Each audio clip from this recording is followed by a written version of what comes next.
আলহামদুলিল্লাহ, আমরা একটা ছোট্ট বাবার মুসলমানি সম্পন্ন করলাম ডিভাইস কসমেটিক্স পদ্ধতিতে। কি নাম বাবু তোমার? সালমান ফার্সি। আচ্ছা, তোমাদের বাসা কোথায় বাবা? বাড়ি কোথায়? গাজীপুর। আচ্ছা, এদিকে তাকাও বাবা। তোমার মুসলমানি হয়ে গেছে? আচ্ছা, তুমি কি ব্যথা পাইছো? জোরে বলো, জোরে বলো। কোনো ব্যথা পাওনি? আচ্ছা, তুমি কি তোমার মুসলমানি দেখছো, তাই না? সম্পূর্ণ সম্পূর্ণ দেখছো না? দেখছো বলো? হ্যাঁ, দেখছে।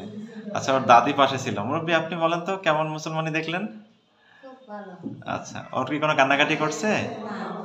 কোনো কান্নাকাটি করে নাই। ওর কোনো সেলাই ব্যান্ডেজ কিছু করছি আমরা? কিছুই করি নাই, আমরা শুধুমাত্র একটা খেলনা পরাই দিছি। ও দেখেন, ওই যে প্যান্ট পরে আসছিল, এখন কিন্তু আবার এই যে প্যান্ট পরে বাসায় যাচ্ছে। স্বাভাবিক বাচ্চাদের মতো বাসায় যে খেলাধুলা, গোসল করা সবকিছু করে বেড়াতে পারবে, কোনো সমস্যা নাই। ঠিক আছে আব্বু? আচ্ছা।